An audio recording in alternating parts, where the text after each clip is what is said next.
किरण कितने अरमानों के साथ बेटे के पास शहर रहने आई थी, पर उस समय उसे नहीं पता था कि उसका यह निर्णय उसके जीवन का सबसे बड़ा अभिशाप बन जाएगा। बेटे की चिकनी चुपड़ी बातों में आकर उसने गांव की जमीन जायदाद और घर तक बेच डाला। अब तो वो वापस गांव जाने के लायक भी नहीं रही। जब तक पति जीवित थे, दोनों पति पत्नी गांव में सुखपूर्वक रहते थे, पर पति के जाने के बाद घर का सोनापन किरण को काटने को दौड़ता। शायद तभी उसकी मति मारी गई थी कि उसने बेटे के सामने शहर चलने की बात छेड़ी। सोचा था शहर में बेटा बहू के साथ बाकी का जीवन सुकून से गुजरेगा, पर कहाँ जानती थी कि उसकी हालात धोबी कुत्ते की जैसी हो जाएगी, जो न घर का रहता है और ना ही घाट का।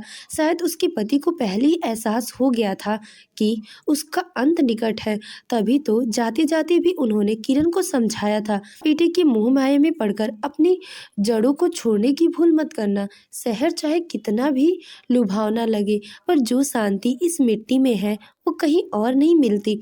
जो सुख अपने घर में रहने का है वह किसी के साथ रहकर नहीं मिल सकता। इससे पहले कि एक दो बार बेटे की माता पिता को शहर ले जाने की बात की थी, तब से बेटे के साथ रहना चाहती थी, पर हर बार उसके पति मना कर देते थे। वे हमेशा कहते थे, बेटा हम यही ठीक हैं, ना तो शहर के लिए बने हैं और न शहर हमारे लिए। जो सुख इस गांव की मिट्टी में है वो तुम्हारे शहर में कभी नहीं मिल सकता। आज किरण को पति की कही हर बात याद आती है। उस समय उसे ये बातें कड़वी लगती थी। उसे लगता था पिता होकर भी अपने बेटे पर भरोसा नहीं है, पर आज वही बातें उसके कानों में गूंजती हैं। पति कहते थे, तुम घर की चार दीवारी से बाहर कभी नहीं निकली, पर मैंने जमाना देखा है। अब किरण को एहसास होता है कि उसके पति सही थे, बेटा नहीं। उनकी जड़ों की मिट्टी ही उसका सच्चा सहारा थी। इसीलिए तुमसे कहता हूँ, बेटे के साथ रहने का सपना छोड़ दो। पति ने दृढ़ स्वर में कहा था, यह घर तुम्हारा है और तुम इसकी मालकिन हो। यहाँ कोई बंधन नहीं है, कोई रोक टोक नहीं है, पर अगर तुम वहाँ गई तो बंधन में जकड़ जाओगी। बेटा हमेशा सेवा देने के लिए नहीं, हमसे सेवा करवाने के लिए साथ ले जाना चाहता है। इससे उसका स्वार्थ छिपा है।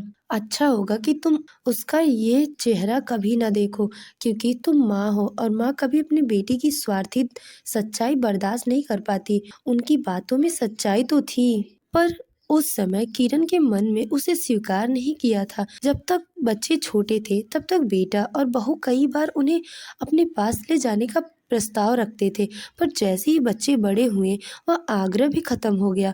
वर्षों बीत गए, न बेटी ने दोबारा बुलाया, न ही किरण ने जाने की बात की। लेकिन इस बार किरण ने खुद बेटी के सामने शहर चलने का जिक्र किया। बेटा पहले तो टालता रहा, पर आखिरकार माँ के जोर देने पर मान गया। उसने जल्दबाजी में गांव की जमीन जायदाद और सब बेच डाले और किरण का सामान शहर भिजवा दिया। वह शहर पहुंचते ही किरण का माहौल कुछ ठीक नहीं लगा।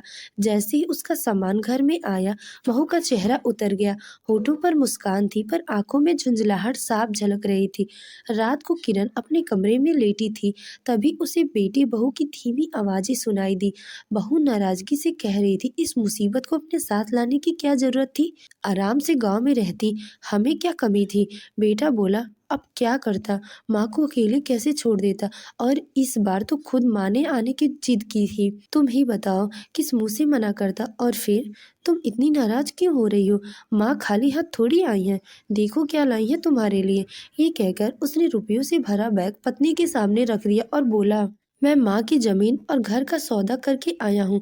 पर बहू ने तिरस्कार भरे स्वर में कहा, हाँ तो कौन सी जमीन और घर भागे जा रहे थे? आज नहीं तो कल हमें ही मिलना था। तुम्हारे पिताजी की बात अगला नंबर अब इस बुढ़िया का ही है। 2-4 साल और निकालेगी बस। ये सुनकर किरण का दिल जैसे चाकू से कट गया हो। जिस बेटी के लिए उसने अपनी जड़ों को छोड़ा, अपना सब कुछ बेचा, उसी बेटी की पत्नी उसे मुसीबत कह रही थी, और बेटा चुपचाप। पत्नी की बातें उसके कानों में फिर से गूंज उठी, किरण मत जाना, शहर की चमक के पीछे अंधेरा छुपा है। किरण की आंखों से आंसू बह निकले, धीरे से ही सही। अब उसे समझ आ गया कि उसके पति हर बात कितनी सच थी। बेटा बोला, वही तो मैं कह रहा हूँ, अब माँ भी ज्यादा दिन की मेहमान नहीं है, कुछ दिन हमारे साथ रह लेंगी, इससे तुम्हें भला क्या तकलीफ हो सकती है?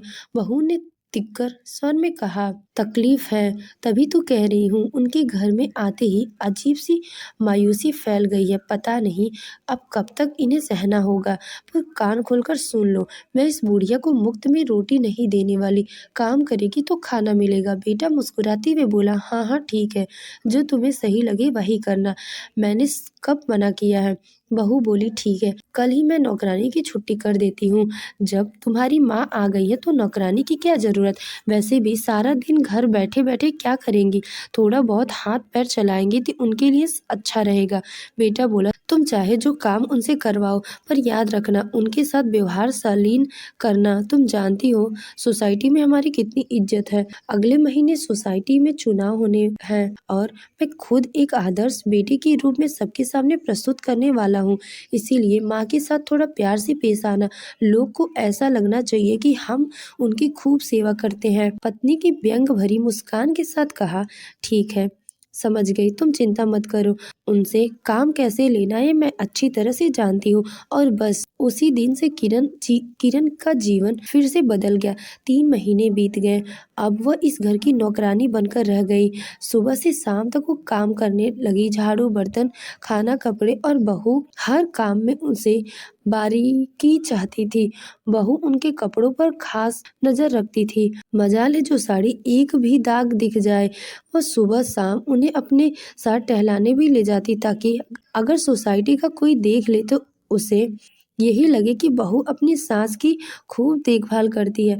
अगर कोई मेहमान आ जाता और किरण को काम करती हुई देख लेता तो बहू बहुत चालाकी से मुस्कुराकर सच्चाई छुपा देती और कहती, क्या करें, हमारी माँ जी गाँव में रही हैं, वो बहुत परिश्रमी है, खाली बैठकर इनका मन ही नहीं लगता। मैं मना करती हूँ पर फिर भी कुछ न कुछ करती रहती हैं। किरण उस समय बस चुपचाप मुस्कुरा देती, एक ऐसी मुस्कान जो दर्द से भरी होती और किसी को कैसे बताती कि अब उनका शरीर ही नहीं, उनका मन भी थक चुका था अपने ही बच्चों का स्वार्थ देखकर। बेटा अपने ऑफिस में के काम में उलझा रहता और उसके बाद सोसाइटी की राजनीति में। बहू को किटी पार्टी करने और सहेलियों के साथ घूमने फिरने से फुर्सत नहीं। 2 पोते हैं जिन्होंने आज तक कभी उनसे सीधे मुंह बात नहीं की। शायद वे भूल चुके थे कि किरण उनकी दादी है, नौकरानी नहीं। एक दिन किरण घर के कामों में व्यस्त थी। घर पर उस समय उनके सिवा कोई नहीं था। तभी डोर बेल बजी। किरण ने दरवाजा खोला तो सामने पड़ोस में रहने वाली नेहा खड़ी थी। नेहा ने पूछा, आंटी जी, क्या भाभी जी घर पर हैं? किरण बोली, नहीं बेटा, बहू तो इस समय घर पर नहीं है। कुछ काम है क्या? तुम बताओ। नेहा बोली, आप भी मेरे साथ मेरे घर चलिए। पता नहीं आज आज खुशी को क्या हो गया है, बस रोई जा रही है। किरण तुरंत नेहा के साथ उसके घर गई। उन्होंने जाकर बच्ची खुशी को देखा और देखते ही समझ गई कि उसे गैस बन रही है। उन्होंने नेहा से कहा, बेटी चिंता मत करो, मैं अभी आती हूँ। किरण फौरन घर लौट गई।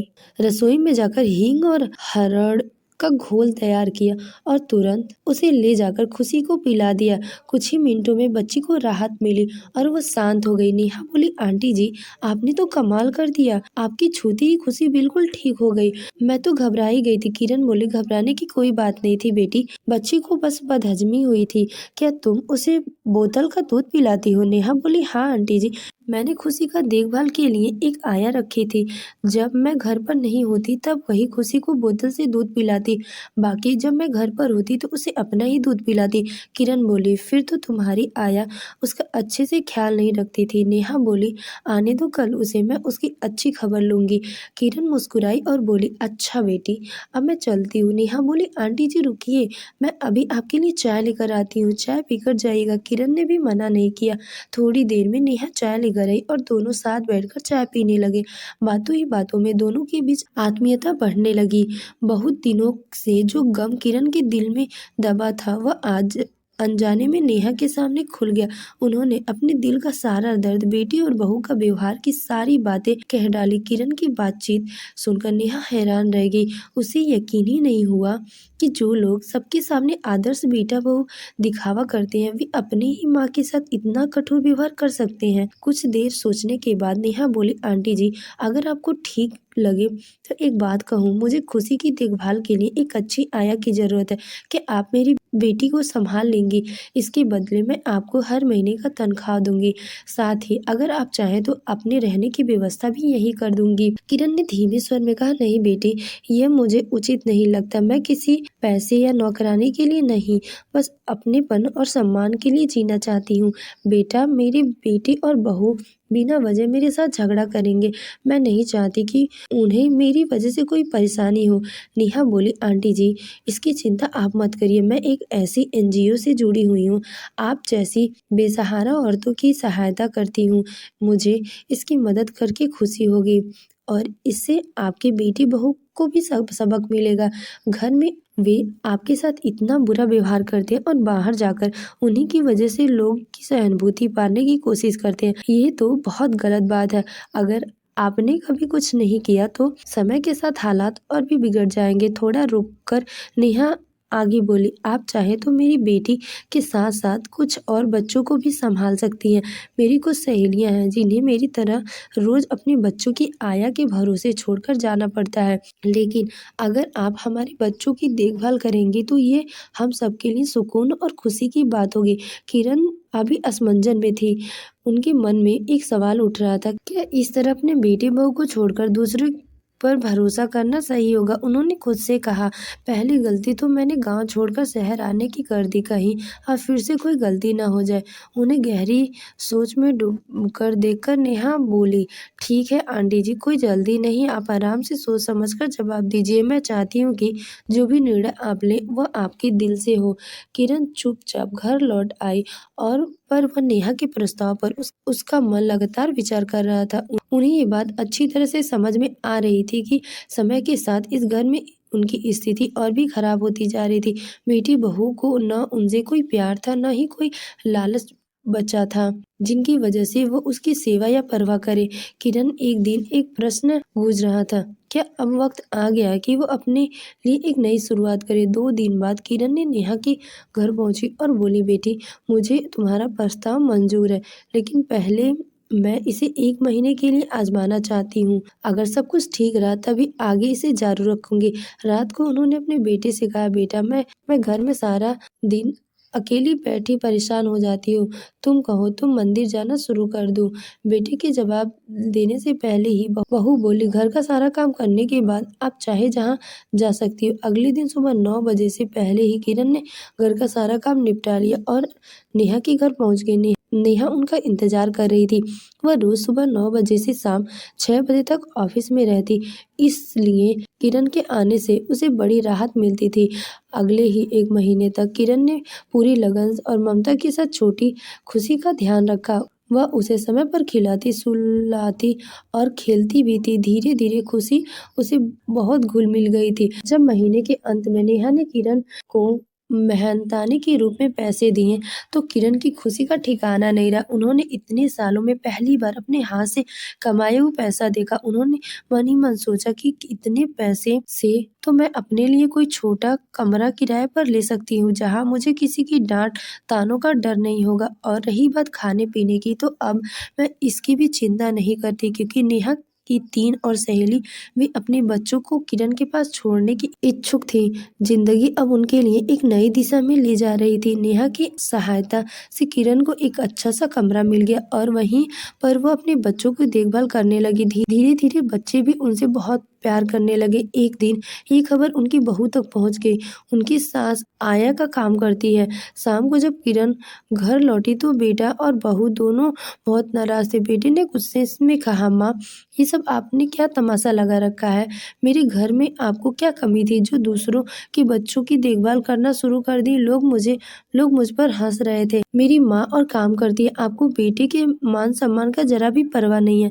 किरण ने शांत लेकिन दृढ़ स्वर में जवाब दिया, बेटा, अगर इस घर में केवल एक ही कमी है तो वो तुम्हारा घर है। मेरा नहीं। शायद इसी वजह से इस घर में मेरा सम्मान भी नहीं है। जब मैंने दूसरे के बच्चों की देखभाल करनी शुरू की तो तुम्हारे सम्मान को ठेस पहुंच गई, लेकिन जब इसी घर में तुमने मुझे नौकरानी बना दिया तो मेरे सम्मान को क्या हुआ? मैं यहाँ नौकरानी बनने के लिए आई थी। मैं तो यहाँ इस आशा में आई थी कि मेरे बेटे का घर ही मेरा घर होगा, पर अब समझ आया यह घर केवल बेटे का है, माँ का नहीं। तुम लोगों ने मुझे वह इज्जत कभी नहीं दी जो एक माँ को मिलनी चाहिए। तुम्हें तो मैं बस एक बोझ नजर आती हूँ, पर अब तुम्हें चिंता करने की कोई ज़रूरत नहीं है। मैंने तुम्हारा बोझ उतार दिया। मैं अभी इसी समय जा रही हूँ अपने घर। और रही बात लोगों की, तो अब ये जवाब तुम्हें ही देने होंगे। आखिर क्यों तुम्हारी माँ ने तुम्हारा घर छोड़ा और आया का काम करने में मजबूर हुई? इतना कहकर किरण ने अपना छोटा सा सामान उठाया, एक बार घर की चौखट को देखा और बिना पूछे मुड़े अपने घर की ओर चल पड़ी। तो दोस्तों, आपको हमारी कहानी पसंद आई हो तो वीडियो को लाइक करें और हमारे चैनल को सब्सक्राइब करें। धन्यवाद।